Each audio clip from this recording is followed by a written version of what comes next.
Buckingham palace के गलियारों में हमेशा से इतिहास की आहट सुनाई देती रही है। लेकिन जब किसी एक स्मृति को जीवित करने का प्रयास किया जाए तो वो वर्तमान संबंधों को भी झकझोर सकता है।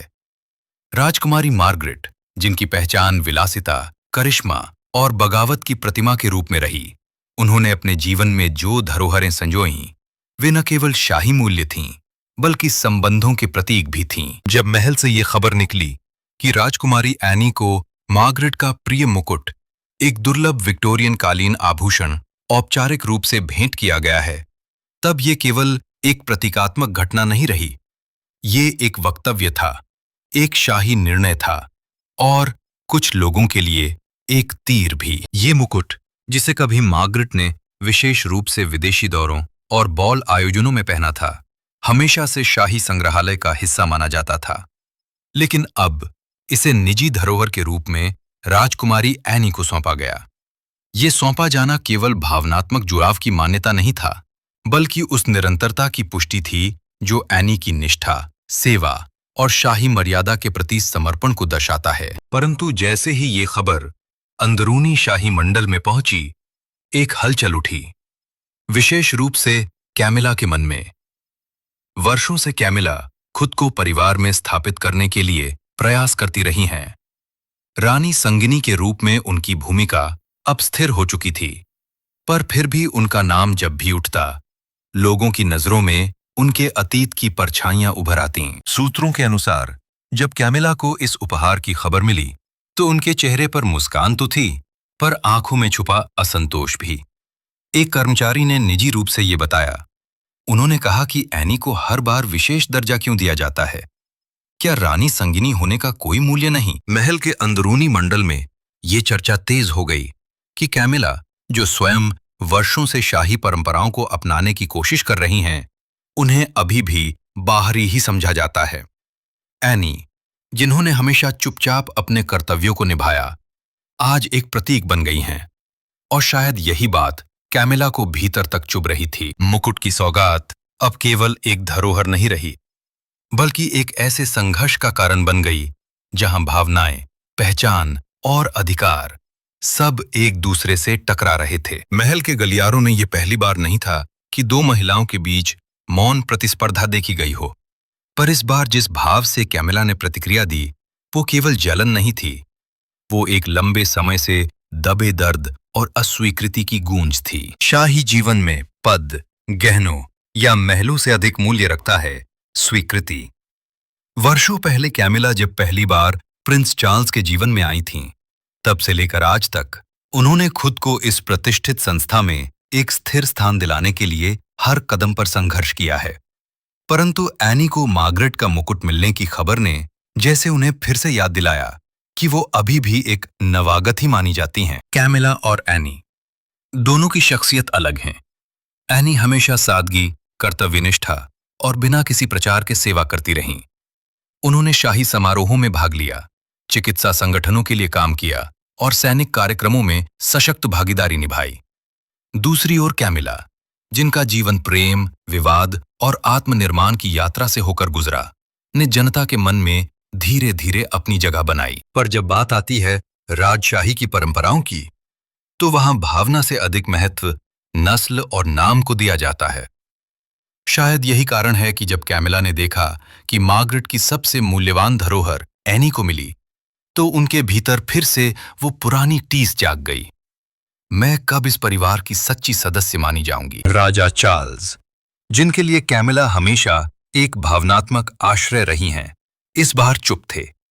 वो जानते थे कि ये मामला केवल एक मुकुट का नहीं, बल्कि एक स्वीकृति की गहराई से जुड़ा है, और वो कैमिला को ये नहीं दे सकते, क्योंकि शाही परंपराएं भावनाओं से नहीं, खून से तय होती हैं। कैमिला ने इस विषय पर कोई सार्वजनिक बयान नहीं दिया, लेकिन उनके व्यवहार में बदलाव साफ देखा गया। शाही भोजों में उनकी मुस्कान कम हो गई थी और वो एनी के पास बैठने से कतराने लगीं। कुछ लोगों ने यह भी नोट किया कि उन्होंने अपने निजी कक्ष में एकांतवास बढ़ा दिया और विशेष रूप से उन आयोजनों में भाग नहीं लिया जहां एनी को मुख्य अतिथि के रूप में आमंत्रित किया गया। इस चुप्पी में कैमिला की असुरक्षा की आवाज सुनाई देने लगी। वो महिला जो वर्षों से एक मजबूत, संतुलित चेहरा बनकर उभरी थी, अब फिर से उस मोड़ पर थी जहां रिश्तों की दीवारें और पद की सीमाएं उन्हें घेर रही थीं। लेकिन क्या ये जलन केवल निजी भावनाओं तक सीमित रहेगी, या ये महल की आंतरिक राजनीति में कोई बड़ा परिवर्तन लाएगी?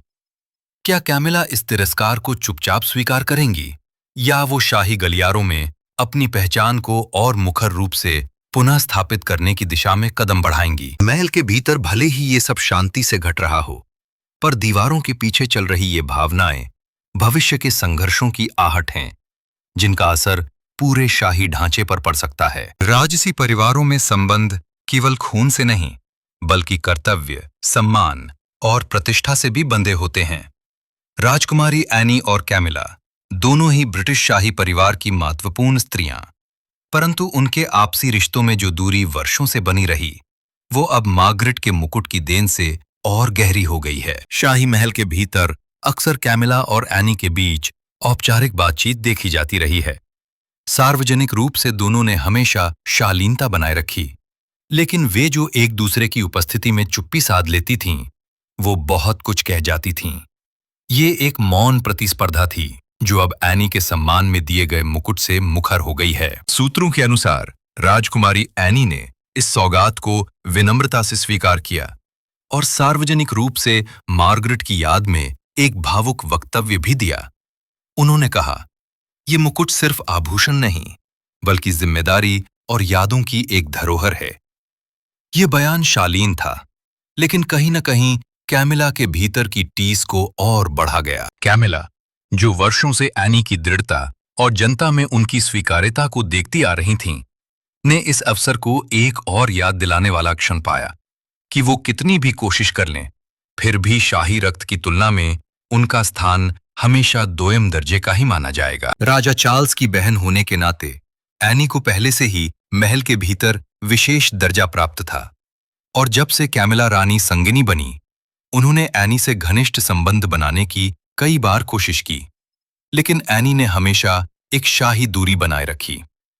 महल के वरिष्ठ अधिकारियों के अनुसार एनी का मानना था कि शाही जिम्मेदारियों और परंपराओं को निभाने का तरीका एक विशेष अनुशासन से जुड़ा होता है, और कैमिला उस अनुशासन में बहुत देर से आई हैं। कैमिला को ये बात भीतर तक चुभती रही।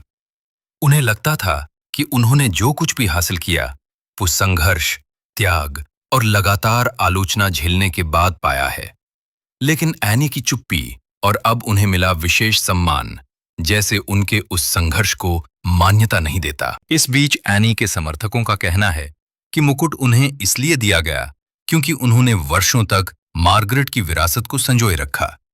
वो अक्सर मार्गरेट के पुराने शाही कार्यों में शामिल रहीं और उनके नाम से जुड़ी संस्थाओं को भी संभालती रहीं। ये मुकुट केवल संबंध नहीं, बल्कि सेवा का पुरस्कार था। लेकिन कैमिला की नजरों में ये चयन एक स्पष्ट संदेश था कि वो अभी भी भीतर की सदस्य नहीं है। ये भावना इतनी गहरी थी कि उन्होंने अपने करीबी कर्मचारियों से कहना शुरू किया, शायद मेरी जगह कभी यहां नहीं थी। महल के गलियारों में इस असंतोष की गूंज सुनाई देने लगी। कुछ लोगों ने कहा कि कैमिला अब कुछ निर्णयों से खुद को दूर कर रही हैं। वो पहले से कम बैठकों में शामिल हो रही हैं और कभी-कभी अपने कक्ष में लंबे समय तक अकेली रहती हैं। ये दूरी केवल एनी के साथ नहीं, बल्कि पूरे राज परिवार से बढ़ने लगी, और यही स्थिति अब एक भावनात्मक मोड़ की ओर जा रही थी, जहां कैमिला अपने स्थान को पुनः परिभाषित करने के लिए संघर्ष करने वाली थीं। ये अध्याय सिर्फ दो महिलाओं की तुलना नहीं है, ये उस संघर्ष की तस्वीर है जो पहचान, स्वीकृति और आत्मसम्मान की लड़ाई में जन्म लेता है। एनी ने जो कुछ पाया वो गरिमा से पाया, लेकिन कैमिला जो महसूस कर रही थीं, वो एक ऐसी पीड़ा थी जो शब्दों से बाहर थी, पर हर नजर में साफ दिखाई दे रही थी। महल की दीवारें चुप रहती हैं, लेकिन उन दीवारों के बीच जीने वाले भावनाओं से भरे होते हैं। कैमिला, जिनकी पूरी शाही यात्रा संघर्ष और आलोचना के बीच रही, अब एक और मोर्चे पर खुद को अकेला महसूस करने लगी थीं। राजकुमारी एनी को मार्गरेट का दुर्लभ मुकुट सौंपे जाने के बाद कैमिला के भीतर की बेचैनी धीरे धीरे एक गहरे अकेलेपन में बदलने लगी। उनकी दिनचर्या में बदलाव साफ देखा गया। जहां पहले वे हर आयोजन में सक्रियता से शामिल होती थीं, अब वे अपने कक्ष में अधिक समय बिताने लगीं। महल के कर्मचारी बताते हैं कि उन्होंने संगीत सुनना, किताबें पढ़ना और फूलों की बागवानी करना शुरू कर दिया। वो सब कुछ जो उन्हें अपनी भावनाओं से दूर ले जाए। परंतु एक रानी संगिनी का मन खुद से कब तक दूर रह सकता है? उन्होंने अपनी निजी सचिव से एक दिन कहा, क्या मेरी भूमिका केवल चार्ल्स की पत्नी बनकर रह गई है? क्या मैंने इस संस्था को जो दिया वो कुछ भी नहीं था? इन सवालों में केवल असंतोष नहीं था, बल्कि एक गहरी थकान थी। वर्षों से स्वीकृति के लिए किए गए प्रयासों की थकान। और अब जब एनी को पारिवारिक सम्मान का प्रतीक मिल गया, तब कैमिला को लगा कि वो उस सम्मान के लायक कभी थी ही नहीं। ये भावना उन्हें और भी भीतर तक तोड़ने लगी। राजा चार्ल्स, जो हमेशा उनके समर्थन में खड़े रहते थे, इस बार भी उन्हें समझना चाहते थे, लेकिन उन्होंने भी महसूस किया कि ये एक ऐसा भावनात्मक क्षेत्र है जहां शब्द कम और मौन ज्यादा अर्थ रखते हैं। चार्ल्स ने कई बार कैमिला को मनाने की कोशिश की। उन्होंने उनके लिए एक निजी कलाकृति प्रदर्शनी का आयोजन भी किया, जिसमें कैमिला की पसंदीदा चित्रकारों की पेंटिंग्स लगाई गईं। पर कैमिला का चेहरा फिर भी चमक नहीं सका। सूत्रों के अनुसार एक बैठक में उन्होंने स्पष्ट शब्दों में कहा, मैं ताज की जिम्मेदारी समझती हूं, लेकिन अब मुझे लगता है कि मैं केवल एक सजीव प्रतीक बनकर रह गई हूं, जिसमें भावना नहीं, केवल उपस्थिति होनी चाहिए। ये वाक्य राजा के लिए एक आंतरिक झटका था। उन्होंने तुरंत अपने निजी सलाहकारों से बात की और कैमिला के लिए एक विशेष उपहार तैयार करवाया, एक नीले नीलम का हार, जो उनकी मां महारानी एलिजाबेथ ने 1952 में पहना था। परंतु ये उपहार भी उस गहरी दरार को नहीं भर सका जो मुकुट की अनदेखी ने पैदा की थी। ये अध्याय शाही राजनीति नहीं, बल्कि एक भावनात्मक युद्ध का दस्तावेज बन गया है, जहां कैमिला एक रानी होते हुए भी खुद को कमतर महसूस करने लगी हैं। ये केवल एक मुकुट का मामला नहीं था, ये उस पहचान की लड़ाई थी जो कैमिला ने वर्षों से लड़ी और शायद पहली बार हार के कगार पर थीं। जब आंतरिक पीड़ा चुपचाप घुलने लगती है, तो वो या तो आत्मविनाश बन जाती है या विद्रोह का रूप ले लेती है। कैमिला ने वर्षों तक अपनी पीड़ा को छुपाया, सहा और मुस्कुराहट के पीछे उसे ढकने की कोशिश की। लेकिन एनी को मार्गरेट का मुकुट मिलने के बाद जो असंतुलन उत्पन्न हुआ, उसने कैमिला की आत्मा में बदलाव ला दिया। अब वो पहले जैसी शांत और सौम्य नहीं रहीं। उन्होंने धीरे धीरे शाही आयोजनों में अपनी भूमिका सीमित करनी शुरू कर दी। लेकिन उससे भी अधिक महत्वपूर्ण बात थी उनका बदला हुआ दृष्टिकोण। एक बार एक राजकीय भोज के दौरान कैमिला से मीडिया ने मार्गरेट के मुकुट पर एनी की टिप्पणी के बारे में सवाल किया। कैमिला ने मुस्कुराकर कहा, उपहार उन्हीं को मिलते हैं जो पहले से स्वीकृत होते हैं। हम जैसे लोग बस इंतजार करते हैं, शायद किसी और जन्म में। ये वाक्य बम की तरह फूटा। कैमिला का ये व्यंग्यपूर्ण उत्तर महल के भीतर गूंज उठा। ये पहली बार था जब उन्होंने सार्वजनिक रूप से ये संकेत दिया कि वो अब चुप नहीं रहेंगी। अब वो केवल अनुरूप बनने की कोशिश नहीं करेंगी, वो अपनी अस्वीकृति को शब्दों में ढालेंगी। इस बयान के बाद शाही परिवार की बैठकों में भी कैमिला का स्वर बदला हुआ दिखा। उन्होंने कुछ नीतिगत निर्णयों पर अपनी असहमति खुलकर जताई और विशेष रूप से उन आयोजनों में अपनी उपस्थिति पर सवाल उठाने लगीं जहां उन्हें केवल सामग्री पूर्ति की भूमिका दी जा रही थी। कई वरिष्ठ सलाहकारों ने राजा चार्ल्स को चेताया कि कैमिला का ये नया स्वर एक नई शाही चुनौती बन सकता है। पर चार्ल्स, जो उन्हें व्यक्तिगत रूप से सबसे अधिक समझते थे, ने ये कहा, वो अब अपने दर्द से बोल रही है। ये स्वार्थ नहीं, आत्मसंरक्षण है। ये एक बेहद महत्वपूर्ण स्वीकारोक्ति थी। कहा जाता है कि कैमिला अब एक संस्मरण लिखने पर विचार कर रही हैं, एक ऐसा दस्तावेज जिसमें वो न केवल अपने जीवन की सच्चाई बताएंगी, बल्कि ये भी बताएंगी कि कैसे शाही परिवार के भीतर स्वीकृति केवल पद से नहीं, बल्कि रक्त और इतिहास से आती है। उनकी इस योजना को लेकर महल के भीतर हलचल बढ़ गई है। कुछ लोग इसे एक असंतुष्ट रानी की भावनात्मक प्रतिक्रिया मान रहे हैं, तो कुछ इसे एक साहसी कदम कह रहे हैं, एक ऐसी महिला का कदम जिसने खुद को बदलने की हर कोशिश की, लेकिन अंत में उसने खुद को खोने से इनकार कर दिया। कैमिला अब चुप नहीं है, और जब एक रानी बोलती है, चाहे वो सिंहासन पर हो या नहीं, उसका स्वर पूरे इतिहास में दर्ज हो जाता है। महल की भव्यता के पीछे जो शोर होता है, वो केवल जश्न का नहीं होता। कई बार वो दरारों का होता है, जिन्हें खामोशी ढकने की कोशिश करती है। कैमिला और एनी के बीच जो अनकहा तनाव मुकुट के कारण गहराया, वो अब केवल दो महिलाओं का आपसी टकराव नहीं था। वो अब पूरे शाही परिवार के भीतर की संस्कृति और प्राथमिकताओं का आईना बन चुका था। राजकुमारी एनी, जो अक्सर शांत रहती थीं, अब भी मौन थीं। उन्होंने कैमिला की टिप्पणियों पर कोई प्रतिक्रिया नहीं दी। ये मौन किसी का सम्मान भी हो सकता है और अस्वीकार भी। और कैमिला को यही बात सबसे अधिक चुभ रही थी। सूत्रों के अनुसार एक शाही भोज के बाद कैमिला ने अकेले में कहा, उसकी चुप्पी मेरी उपस्थिति को हर बार नकार देती है। शब्द ना भी हों, पर आंखें सब कह देती हैं। एनी के समर्थक मानते हैं कि वो इस मामले को तूल नहीं देना चाहती। उनके लिए मुकुट एक सेवा की पहचान है, न कि एक वर्चस्व का प्रतीक। लेकिन कैमिला के लिए अब ये सम्मान उनकी शाही साख का प्रश्न बन चुका था। महल में बैठे कुछ वरिष्ठ सलाहकारों ने भी ये बात स्वीकार की कि कैमिला के प्रति सम्मान अब केवल पद के कारण है, भावना के कारण नहीं। और यही फर्क उन्हें हमेशा भीतर आने से रोकता है। ये बात अब शाही नीतियों में भी झलकने लगी। एनी को विशेष संस्थानों के कार्यक्रमों की अध्यक्षता सौंपी जा रही थी, जबकि कैमिला को केवल अनौपचारिक उपस्थिति तक सीमित किया जाने लगा। ये धीरे धीरे लेकिन स्पष्ट रूप से कैमिला के प्रभाव को कम कर रहा था। राजा चार्ल्स इन सब के बीच असहाय से दिखने लगे। उन्होंने कई बार ये कहा कि शाही गरिमा तब तक पूरी नहीं होती जब तक घर के सभी सदस्य एक दूसरे को पूरा मान्यता न दें।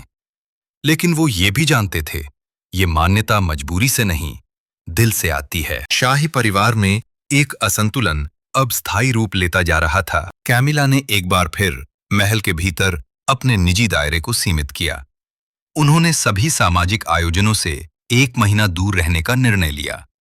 इस एकांतवास में उन्होंने अपना अधिकांश समय एक पुराने फार्म हाउस में बिताया, जहां कभी वो और चार्ल्स सार्वजनिक आलोचना से दूर मिलते थे। ये वापसी प्रतीकात्मक थी, एक ऐसी जगह की वापसी जहां उन्हें खुद के लिए जगह मिलती थी, जहां मुकुट नहीं, केवल रिश्ते थे। लेकिन क्या रिश्ते अब बचे थे? महल के भीतर ये प्रश्न अब गूंज रहा था, क्या कैमिला फिर से लौटेंगी? और अगर लौटेंगी तो क्या उनके भीतर वही आत्मविश्वास होगा जो कभी था, या ये उनके शाही जीवन का धीरे धीरे विलय है, एक ऐसा अंत जिसकी शुरुआत उसी मुकुट से हुई थी जो कभी किसी और के सिर की शोभा था। शाही इतिहास में कुछ अध्याय स्याही से नहीं, आंसुओं से लिखे जाते हैं। कैमिला का ये सफर एक साधारण प्रेमिका से लेकर विवादों की केंद्र बनी रानी संगिनी तक अब एक ऐसे मोड़ पर था जहां हर निर्णय अंतिम लगने लगा था। महल ने घोषणा की कि आने वाले महीने में एक विशेष शाही आयोजन आयोजित किया जाएगा, जिसमें राजघराने की महिलाएं अतीत और वर्तमान की विरासत को प्रदर्शित करेंगी।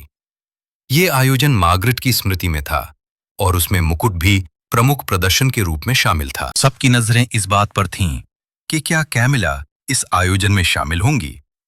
कई हफ्तों की चुप्पी के बाद अंततः महल ने पुष्टि की, कैमिला भाग लेंगी, परंतु दर्शक के रूप में, मंच पर नहीं। ये निर्णय स्वयं कैमिला का था। कार्यक्रम वाले दिन जैसे ही कैमिला आयोजन स्थल पर पहुंची, पूरा परिसर शांत हो गया। उन्होंने एक हल्के गुलाबी रंग की पोशाक पहनी थी।